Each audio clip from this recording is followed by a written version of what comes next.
Hello guys, स्वागत है आपका हमारे यूट्यूब चैनल फरहत क्लासेस के अंदर। तो इस वीडियो के अंदर हम बात करने वाले हैं गांधी युग के बारे में। हमने पार्ट फर्स्ट कंप्लीट डिस्कशन कर लिया उसका। आज जो हम बात करने वाले हैं वो पार्ट सेकंड के बारे में हम लोग बात करने वाले हैं। 1917 ईस्वी से 1947 ईस्वी तक जो गांधी युग था उनके बारे में जो इंपोर्टेंट क्वेश्चन पूछे जाते हैं एग्जाम के अंदर, उनके बारे में हम लोग डिस्कस करने वाले हैं इस वीडियो के अंदर। तो गाइज इस वीडियो को अंत तक जरूर देखेगा। चलते हैं फर्स्ट क्वेश्चन की तरफ। फर्स्ट क्वेश्चन देखिए, क्रिप्स मिशन 1942 के असफल होने का सबसे महत्वपूर्ण कारण कौन सा था? जो क्रिप्स मिशन था जो 1942 के अंदर आया था, उसका असफल होने का सबसे महत्वपूर्ण कारण कौन सा था? तो गाइस वो असफल हुआ था क्योंकि क्रिप्स का ग्रहण करने या छोड़ देने वाला दृष्टिकोण, इसी कारण से ये क्या हो गया, असफल हो गया। कब आया था? मार्च 1942 में। मार्च 1942 के अंदर ही आया था। उस समय ब्रिटिश सरकार के द्वारा भेजा गया था ये। गाइस युद्ध के लिए भारतीयों का पूर्ण सहयोग प्राप्त करना था इसका उद्देश्य। अध्यक्ष में बात करता हूं तो सर कौन थे? रदरफोर्ड क्रिप्स थे। और ब्रिटिश प्रधानमंत्री उस समय की बात करता हूं तो चर्चिल थे उस समय, जब 1942 के अंदर क्रिप्स मिशन भारत के अंदर आया था। ओके, अगला क्वेश्चन देखिए। अगला है, भारतीय राष्ट्रीय कांग्रेस के सबसे अधिक समय तक अध्यक्ष कौन रहे? तो भारतीय राष्ट्रीय कांग्रेस के सबसे अधिक समय तक जो अध्यक्ष रहे थे गाइस, वो रहे थे Abul Kalam Azad. Option number A अपना क्या होगा, सही आंसर हो गया इस क्वेश्चन का। कब से रहे थे ये? 1940 से 1945 तक भारतीय राष्ट्रीय कांग्रेस के अध्यक्ष के रूप में रहे थे। ठीक है, जिसके दौरान भारत छोड़ो आंदोलन भी हुआ था उस समय। ये भी इंपॉर्टेंट है, ध्यान रखिएगा। अगले क्वेश्चन की मैं बात करना चाहूंगा कि अगला क्वेश्चन है कि जब 15 अगस्त 1947 को भारत ने अपनी पहली आज़ादी का जश्न मनाया था तब महात्मा गांधी थे। तो महात्मा गांधी जी कहाँ पर थे उस समय? तो महात्मा गांधी जी थे वो कोलकाता के अंदर थे उस समय, जब भारत ने 15 अगस्त 1947 को सबसे पहले आज़ादी का जश्न मनाया था। तो ऑप्शन नंबर डी क्या हो गया अपना, सही आंसर हो गया इस क्वेश्चन का। अगला हम बात करने वाले हैं, अगला क्वेश्चन देखिए, भारत एवं पाकिस्तान का विभाजन किस योजना के तहत हुआ था? भारत और पाकिस्तान का जो विभाजन हुआ था, एक दोनों दूसरे से बट गए थे, तो किस योजना के तहत हुआ था? तो गाइस ये हुआ था माउंटबेटन योजना के तहत। ओके, तो ऑप्शन नंबर ए क्या हो गया अपना, सही आंसर हो गया, जिसके कारण भारत और पाकिस्तान का विभाजन हो गया था। कब हुआ था? 3 जून। ये जो माउंटबेटन योजना थी वो 3 जून 1947 को प्रस्तुत की गई सबसे पहले माउंटबेटन योजना। इसका जो मुख्य आधार था, मुख्य उद्देश्य था, वो यही था कि 15 अगस्त 1947 को भारत को 2 भागों में विभाजित किया जाए, एक तरफ भारत और दूसरी तरफ पाकिस्तान। यही इस योजना का सबसे मुख्य उद्देश्य था, माउंटबेटन योजना का।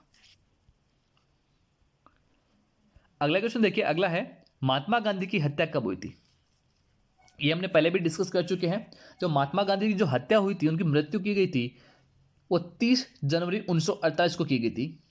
कहाँ पे की गई थी? नई दिल्ली में बिरला भवन में। किसके द्वारा की गई थी? नाथुराम गोडसे के द्वारा गोली दागी गई थी महात्मा गांधी जी को, वहीं पे उनकी मृत्यु हो गई थी। तो ऑप्शन नंबर बी क्या हो गया अपना, सही आंसर हो गया इस क्वेश्चन का। ओके, साथ ही साथ गाइज अगर आप हमारे इस चैनल पे पहली बार जुड़ रहे हैं तो हमारे इस चैनल को जरूर सब्सक्राइब कीजिएगा और जो बेल आइकन का बटन है उसको जरूर दबाएं, जिससे कि आपको आगे आने वाली हर नई वीडियो की अपडेट आपको मिलती रहेगी। अगर गाइज आपको ये वीडियो पसंद आ रहा है तो इस वीडियो को लाइक कीजिए, शेयर कीजिए और आप इस पर कमेंट भी कर सकते हैं। अगर आपको इस वीडियो की पीडीएफ फाइल चाहिए तो टेलीग्राम पर एक चैनल हमारा, उसको ज्वाइन करें, वहाँ पे आपको सभी प्रकार की पीडीएफ फाइल मिल जाएगी और डिस्क्रिप्शन के अंदर लिंक दे रखा है। ओके, बढ़ते हैं अपने अगले क्वेश्चन की तरफ। अगला क्वेश्चन देखिए, कौन सा भारतीय स्वतंत्र भारत का पहला गवर्नर जनरल था? गवर्नर जनरल बना था, यह भी हमने डिस्कस किया है। कौन बना था? तो गाइज वो बना था सी राजगोपालाचारी।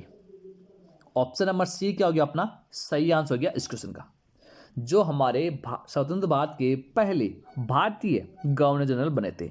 ठीक है, पहले भी यही थे और अंतिम भी यही थे। अगला क्वेश्चन देखिए, कायदे आजम किसे कहा जाता है?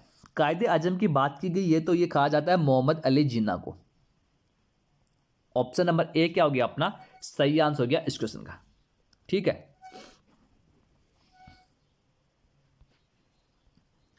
अगला क्वेश्चन देखिए, अगला है गांधी जी किस गोलमेज सम्मेलन में भाग लेने के लिए लंदन गए थे? आपको पता है कि 3 गोलमेज सम्मेलन हुए थे, फर्स्ट, सेकंड और थर्ड।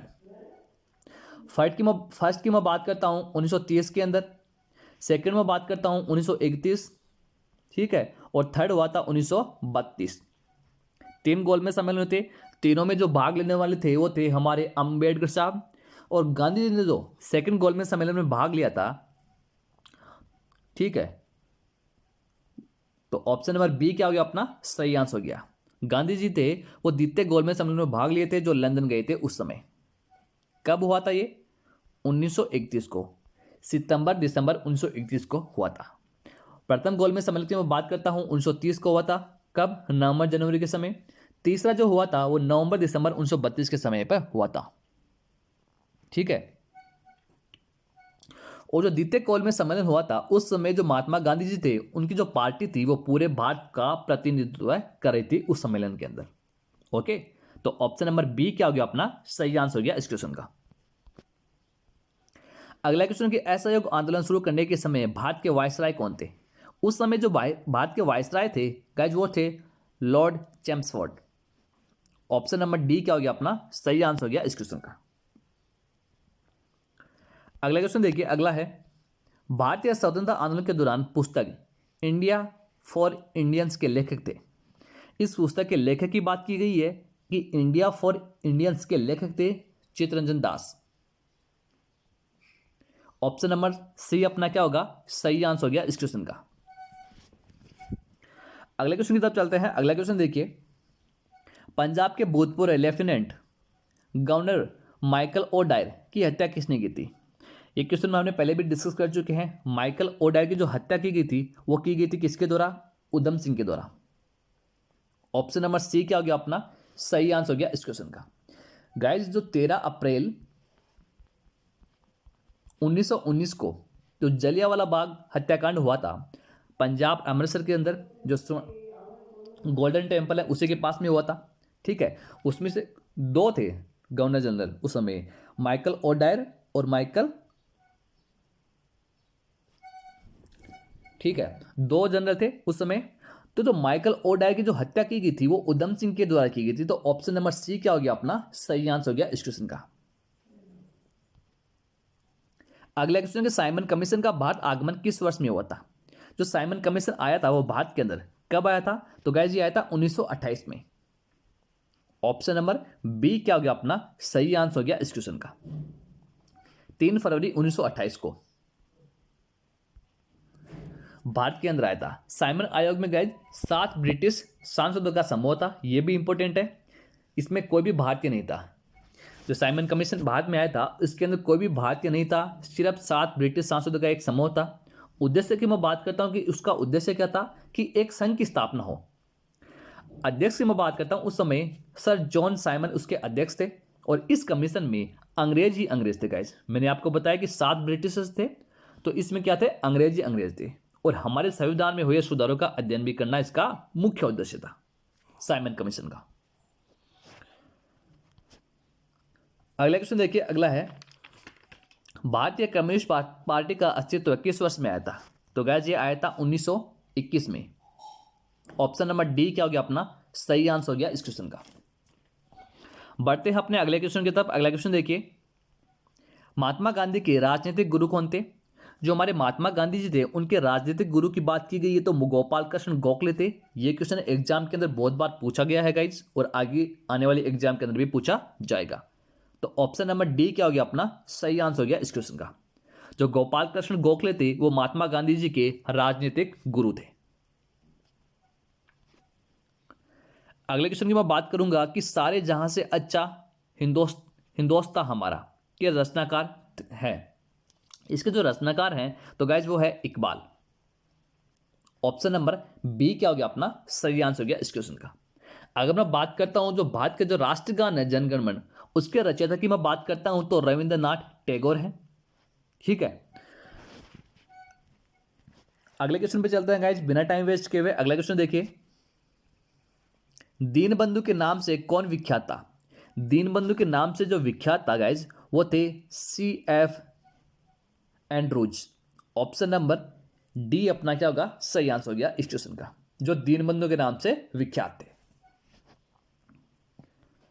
अगले क्वेश्चन की मैं बात करूंगा कि माई एक्सपेरिमेंट विथ ट्रूथ के रचनाकार। गाइज एग्जाम के अंदर ये क्वेश्चन भी बहुत बार पूछा गया है कि माई एक्सपेरिमेंट विथ ट्रूथ के जो रचनाकार हैं कौन है? तो महात्मा गांधी जी अपना सही आंसर हो जाएगा। ऑप्शन नंबर ए अपना सही आंसर होगा। और महात्मा गांधी जी द्वारा बहुत सी पुस्तकें भी लिखी गई है, आपको पता है, जैसे सत्य के साथ मेरे प्रयोग, Hind Swaraj, pathway to God, all men are brothers, ठीक है, विजडम ऑफ गांधी। मतलब महात्मा गांधी जी के द्वारा बहुत सी रचनाएं की गई है पुस्तकों की। तो इसका जो आंसर होगा ऑप्शन नंबर ए। अगला क्वेश्चन देखिए, अगला है दांडी यात्रा में गांधी जी ने कितनी दूरी तय करके नमक कानून का विरोध किया था? तो गैस कितनी दूरी तय की थी? तो गैस ये की गई थी 385 किलोमीटर। ऑप्शन नंबर बी क्या हो गया अपना सही आंसर हो गया इस क्वेश्चन का। अगर मैं बात करता हूं कि दांडी यात्रा शुरू कब हुई थी, तो ये हुई थी मार्च में 1930 के अंदर। खत्म कब हुई थी? 6 अप्रैल 1930 को। 1930 में जब नमक पर कर लग गया, मीन्स की टैक्स लगाया गया था ब्रिटिश सरकार के द्वारा, तब महात्मा गांधी जी ने यह सत्याग्रह छेड़ा था 12 मार्च 1930 को। कब? 12 मार्च 1930 को छेड़ा था, खत्म हुआ था 6 अप्रैल 1930 को। इसको जो शुरुआत की गई थी वो अहमदाबाद साबरमती आश्रम से की गई थी, और कहां पर खत्म हुआ था? दांडी गांव के अंदर। तो इसका नाम क्या देता? दांडी यात्रा। ओके, अगला क्वेश्चन देखिए कि गांधी जी ने किस कानून को काला कानून कहा था? काला कानून की बात की गई तो ये गाइस कहा था रोलेट एक्ट को। ऑप्शन नंबर ए अपना क्या होगा सही आंसर हो गया इस क्वेश्चन का। काला कानून क्यों कहा था? इस जो कानून आया था रोलेट एक्ट को, इसको काला कानून क्यों कहा गया था? क्योंकि गाइस इस कानून से ब्रिटिश सरकार को यह अधिकार प्राप्त हो गया था कि वह किसी भी भारतीय पर अदालत में बिना मुकदमा चलाए उसे जेल में बंद कर सकती है। इसीलिए इसको महात्मा गांधी जी के द्वारा काला कानून कहा गया था।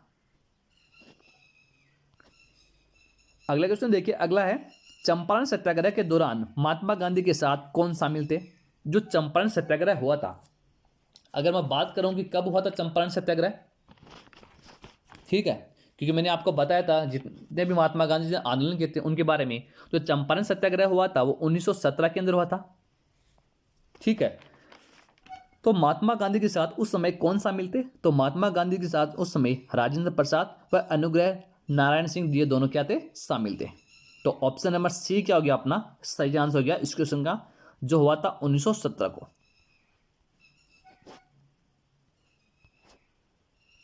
अगला क्वेश्चन कि कौन आजाद हिंद फौज से संबंधित नहीं है? आजाद हिंद फौज से जो संबंधित नहीं है गाइज वो है R.C. Dutt. Option number D क्या हो गया अपना सही आंसर हो गया इस क्वेश्चन का, जो आजाद हिंद फौज से संबंधित नहीं है। अगले क्वेश्चन की मैं बात करूंगा कि स्वराज पार्टी की स्थापना किस वर्ष की गई थी? स्वराज पार्टी की जो स्थापना की गई थी गाइज वो की गई थी 1923 को। ऑप्शन नंबर डी क्या हो गया अपना सही आंसर हो गया इस क्वेश्चन का। कब की गई थी? 1 जनवरी 1923 को देशबंधु चित्तरंजन दास तथा मोतीलाल नेहरू ने की थी इस स्वराज पार्टी की स्थापना। अगर मैं बात करता हूं कि स्वराज का मतलब क्या है, इसका अर्थ क्या है, तो इसका जो अर्थ होता है वो होता है अपना राज्य, ठीक है। संस्थापक की बात की जाए, एग्जाम में बहुत बार पूछा भी गया ये क्वेश्चन गाइज, ठीक है। फिर से रिपीट कर रहा हूं, संस्थापक स्थापना की गई थी वो की गई थी किसके द्वारा? मोतीलाल नेहरू के द्वारा और देशबंधु चित्तरंजन दास के द्वारा 1 जनवरी 1923 को। स्वराज का अर्थ की मैं बात करूंगा तो अपना राज्य इसका अर्थ है। अगले क्वेश्चन पे चलते हैं। अगला देखिए, कांग्रेस का प्रथम विभाजन 1907 के सूरत अधिवेशन में हुआ था। कब हुआ था? प्रथम विभाजन कांग्रेस का जो हुआ था 1907 के सूरत अधिवेशन में हुआ था। इसमें दूसरा विभाजन कब हुआ था? दूसरा विभाजन की बात की गई तो यह था मुंबई में 1918 में। ऑप्शन नंबर बी क्या हो गया अपना सही आंसर हो गया इस क्वेश्चन का। अगर मैं बात करता हूं कि 1907 का जो अधिवेशन हुआ था सूरत के अंदर, उस समय जो अध्यक्ष थे वो कौन थे? रास बिहारी घोष उस समय अध्यक्ष थे। अगर बात की जाए जो मुंबई 1918 के अंदर जो हुआ था अधिवेशन, उस समय जो अध्यक्ष थे वो थे मदन मोहन मालवीय। बहुत बार एग्जाम में पूछा जाता है, ध्यान में रखिएगा। एक क्वेश्चन यहां से ये भी बनता है गांधी जी के ऊपर कि जो गांधी जी थे वो एकमात्र ऐसा कांग्रेस का अधिवेशन हुआ था जिसके अंदर अध्यक्ष रहे थे, तो वो थे 1924 के समय जो हुआ था बेलगांव का। उस समय महात्मा गांधी जी थे, उसके अध्यक्ष थे कांग्रेस के। यह भी इंपॉर्टेंट है बहुत। अगला क्वेश्चन देखिए कि किसे लोकप्रिय नाम लाल कुर्ते के नाम से जाना जाता है? तो गाइस ये किसको जाना जाता है? खुदाई खिदमतगारों को, खुदाई खिदमतगारों को जाना जाता है। तो ऑप्शन नंबर सी क्या हो गया अपना सही आंसर हो गया इस क्वेश्चन का। बढ़ते हैं अपने अगले क्वेश्चन की तरफ बिना टाइम वेस्ट किए हुए। अगला क्वेश्चन देखिए, वर्ष 1919 में पंजाब में हुए क्रूर अत्याचारों के विरोध स्वरूप ब्रिटिश सरकार से प्राप्त सर की उपाधि किसने लौटा दी थी? जो 13 अप्रैल 1919 को जलियांवाला बाग जो हत्याकांड हुआ था वैसाखी के दिन, उसके बाद से ब्रिटिश सरकार को अपनी सर की उपाधि किसने लौटा दी? तो गाइस ये लौटा दी थी रविंद्रनाथ टैगोर ने। ऑप्शन नंबर सी क्या हो गया अपना सही आंसर हो गया इस क्वेश्चन का, क्योंकि जो सर की उपाधि मिली थी ब्रिटिश सरकार के द्वारा वो रविंद्रनाथ टैगोर को दी गई थी, जिन्होंने वापस लौटा दी कब? 13 अप्रैल 1919 को जो जलियांवाला बाग हत्याकांड हुआ था उसके बाद। तो ऑप्शन नंबर सी क्या हो गया अपना सही आंसर हो गया इस क्वेश्चन का। ओके, तो गाइस ये थे कुछ इंपॉर्टेंट क्वेश्चंस गांधी युग के बारे में जो 1917 ईस्वी से 1947 ईस्वी के बीच में युग था, उनके ऊपर क्वेश्चन हमने डिस्कस किया है। जो आपकी प्रीवियस एग्जाम थी उन एग्जाम में पूछे गए थे और आपकी आने वाले एग्जाम के लिए बहुत ही इंपॉर्टेंट है, क्योंकि एग्जाम के अंदर क्वेश्चन पूछे जाते हैं डेफिनेटली। आई होप कि गाइज आपको ये सेशन अच्छा लगा होगा। अगर गाइज आपको ये सेशन अच्छा लगा तो वीडियो को लाइक कीजिए और ज़्यादा से ज़्यादा शेयर भी कीजिए। अगर आप हमारे इस चैनल पर पहली बार जुड़ रहे हैं तो हमारे इस चैनल को जरूर सब्सक्राइब कीजिएगा और जो बेल आइकन का बटन है उसको जरूर दबाएं, जिससे कि आपको आगे आने वाली हर नई वीडियो की अपडेट आपको मिलती रहेगी। ओके, तो गाइज मिलते हैं नेक्स्ट सेशन में नेक्स्ट इंपॉर्टेंट क्वेश्चंस के साथ। तब तक के लिए thank you, goodbye and take care.